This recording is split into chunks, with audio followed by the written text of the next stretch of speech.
नमस्कार दोस्तों, स्वागत है आपका केबीसी कम्युनिटी में। तो दोस्तों, आज के एलआईसी क्विज़ को हम लोग अटेम्प्ट करेंगे।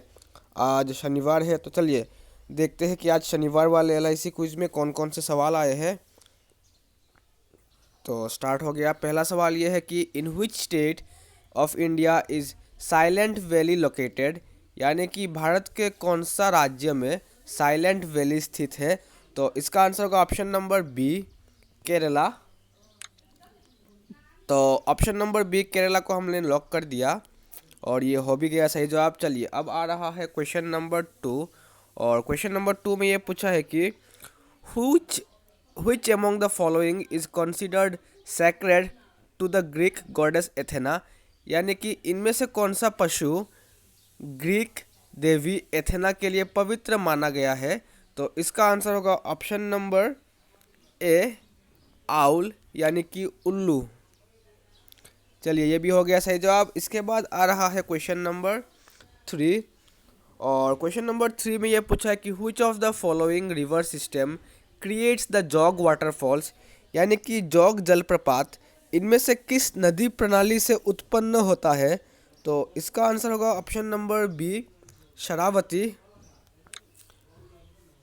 तो ऑप्शन नंबर बी, शरावती, इसका सही जवाब हो गया। इसके बाद आ रहा है क्वेश्चन नंबर 4, जिसमें ये पूछा है कि who has been recently awarded the DRDO's scientist of the year award 2018, यानी कि हाल ही में किसे डीआरडीओ द्वारा वर्ष 2018 के लिए सर्वश्रेष्ठ वैज्ञानिक का सम्मान दिया गया।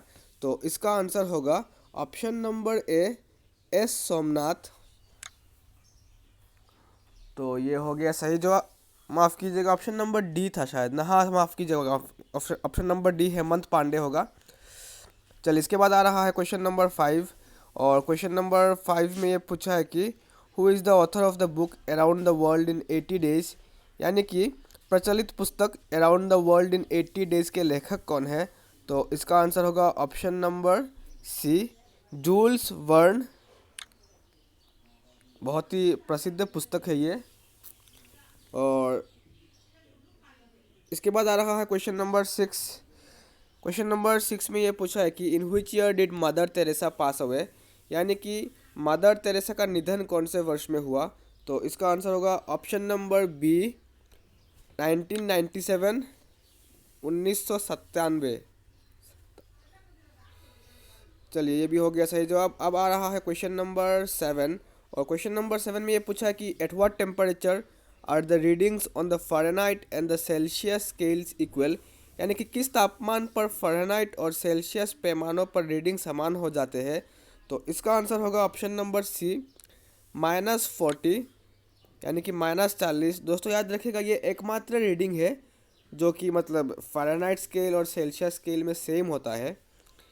क्वेश्चन नंबर 8 में ये पूछा है कि how many segments do most oranges usually have, यानी कि अधिकांश संतरों में आमतौर पर कितने खंड होते हैं।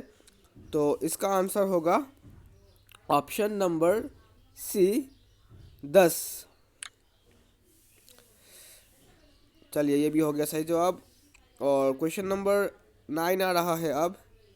क्वेश्चन नंबर 9 में ये पूछा है कि in which state is the Chittorgarh fort located, यानी कि भारत के कौन से राज्य में चित्तौड़गढ़ फोर्ट स्थित है। तो इसका आंसर होगा ऑप्शन नंबर डी, राजस्थान। चलिए, इसके बाद आ रहा है आज के एलआईसी क्विज़ का आखिरी सवाल, और जिसमें ये पूछा गया है कि who won the ICC spirit of cricket award of the decade, यानी कि दशक के ICC spirit of cricket award से किसे सम्मानित किया गया है। तो इसका आंसर होगा दोस्तों option number C, M S Dhoni. 2011 में इयान बेल के साथ रन आउट को लेकर एक घटना हुआ था, तो जिसमें एम एस धोनी ने इयान बेल को वापस बुला लिया था। तो उसी के लिए एम एस धोनी को स्पिरिट ऑफ क्रिकेट अवार्ड मिला। चलिए, तो पूरे के पूरे 1000 पॉइंट्स मिल गए आपको। मेरा तो एक गलत हो गया। चलिए, तो अगर आपको ये वीडियो अच्छा लगा है तो वीडियो को लाइक कर दीजिएगा और चैनल को सब्सक्राइब करना मत भूलिएगा। तो अब इस वीडियो को यहीं पे समाप्त करते हैं। धन्यवाद।